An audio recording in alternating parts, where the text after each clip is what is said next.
As Sundays go, that one wasn't bad, was it?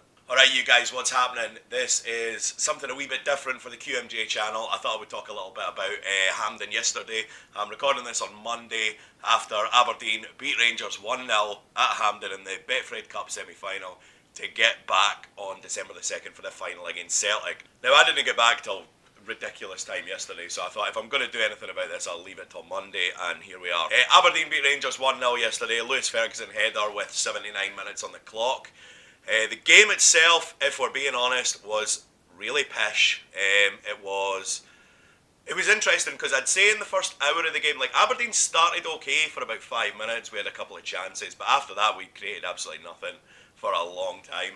Rangers, on the other hand, it was a little bit frustrating because we allowed them a lot of possession and we allowed them to play football in front of us, but they were going absolutely nowhere. And that was the interesting thing for me. I honestly thought if we showed them respect and let them play football, they would eventually break us down and run away with it, to be honest. But instead of trying to play football around us, we were very good at just forcing them wide, and when we forced them wide, their deliveries into the box were absolutely appalling. I think this is a wee bit like the quarter-final against Hibs, actually, because Hibs can't understand how we beat them in that game, and I see their point, but Rangers kind of did something similar to what Hibs did in the last round, was they had a lot of the ball, they created a few chances, but they never really tested Joe Lewis.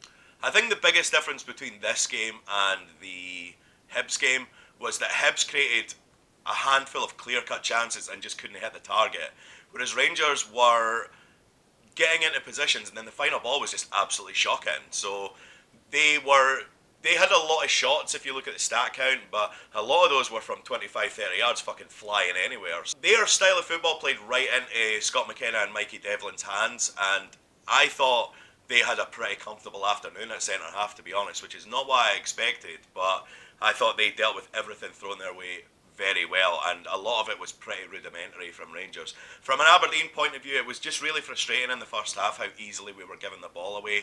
We at first looked like we were going to try and play out for the back. A lot of the times Joe Lewis was just giving it short to Mikey Devlin and we were just trying to work our way up the park. But what would eventually happen is we'd go forward about 10 yards and then we'd come backwards.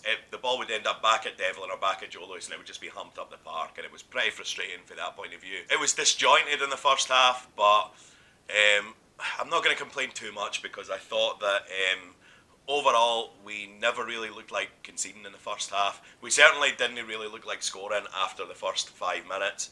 So 0-0 was probably a fair result at half time. Second half, again, it started pretty slowly until about 50 minutes, and then we had a sort of 5, maybe 10-minute period of pressure where Rangers actually looked dangerous for the first time. And I thought they would play in triangles around us and really just try and play in between the fullbacks and the centre halves. But they never really did that until that few minutes.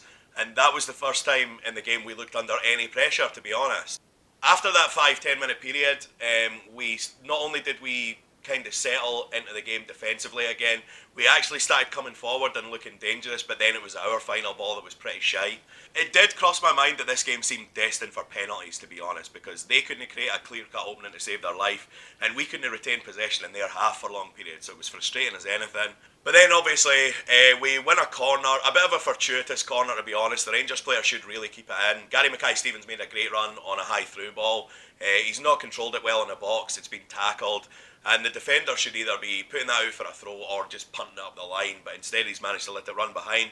Niall McGinn with a fucking great delivery, to be honest, and Lewis Ferguson is brave, and Lewis Ferguson gets up with bodies all over the place to head it past Alan McGregor, and at that point it was just absolute pandemonium in the I was going to say the away end. That's kind of how it felt yesterday.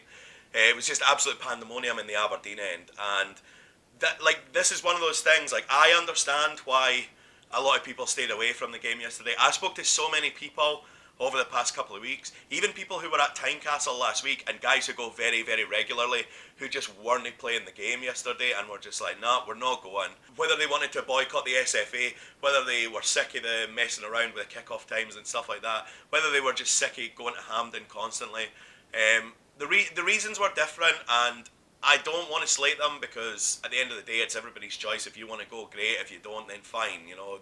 I hate the fact that we've had a lot this season, Aberdeen fans telling people how to support the team. I just don't like that very much, to be honest. I think that if you want to go every game home and away, fantastic. If you want to be an armchair fan, fantastic. I would obviously prefer if you went to the game, but at the end of the day, we all have different things going on. So it was disappointing the size of the Aberdeen support yesterday, obviously, but yesterday to me was the reason why you take a chance on these games, because for those of us who were at Hampden yesterday, we'll never forget it. And that's the thing. It's like we've obviously had some really, really disappointing visits to Hampden. There was the League Cup final against Celtic a couple of years ago, where we just never turned up and got beat easily. There was the horror show against Motherwell last year in the Scottish Cup, just an absolutely dreadful performance. And I understand why people are sick of going to Hampden. It's dumb as it sounds, because we didn't go to Hampden much before Derek McInnes was in, but I know some people are sick of going to Hampden because it's a shit stadium. We don't tend to play well. It just tends to be a disappointment. But days like yesterday make it worth it. Even when things aren't going well. Like, we've got to be honest, Aberdeen haven't been playing great this season. But that moment made it worth it. You know what I mean? That moment where Ferguson's header hits the back of the net and whatever it was, 10,000 Aberdeen fans just go absolutely ballistic. That's what makes it worth it. It's everything after that as well. It's the fact that obviously you're nervous, but they never really looked like scoring after we got ahead. The only time I really got really worried was in injury time when Logan gave away the corner that seemed avoidable, to be honest. At the end of the day, we obviously saw it out and it was just amazing. Like, I think that for an Aberdeen fan, when you go to Glasgow and you beat one of them and you just watch them slinking out the ground, it's absolutely fantastic. So, yeah, absolutely loved my day out at Hampden yesterday, and I'm really looking forward to the second against Celtic. We can consider ourselves a bit fortunate to have got past Hibs, a bit fortunate to have got past Rangers, but you would rather be lucky than good at this point, and I would much rather be going to a final that everybody thinks we're going to lose than not be in the final at all. We know that Celtic have been really, really good recently in big games. They are the type of team that turn up for these games, so we know we're going to get a Celtic performance, and it's really up to Aberdeen to be organised at the back, to look a wee bit adventurous going forward, and take our chances when they come. I've had so many visits to Parkhead in the last 5 years where we've actually played no bad for the first half hour or so, created a few chances, no taking them, and then been punished for it. So when the chances come along in this game, if we're going to lift this trophy, we're going to have to take them. But we're going to be the underdogs in this game. Every message I seemed to get from a Rangers fan yesterday was enjoy getting pumped by Celtic in the final. To be honest, since the draw was made, I've been told that I should enjoy getting pumped by Rangers in the semi-final. So we'll believe it when we see it. But you got to make Celtic favourites, but we got a final coming up, and that's all that matters. I'm delighted.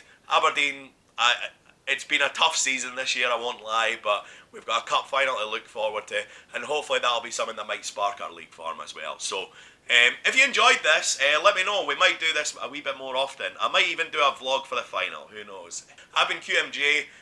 If you're new to the channel, hit the like button below if you enjoyed the video. That would mean a massive amount. And subscribe if you're new as well. I've got the FIFA Aberdeen adventure going on. I hope you would enjoy that. If not, we might just do more things like this as well. So let me know what you think in the comments, and I will talk to you again sometime.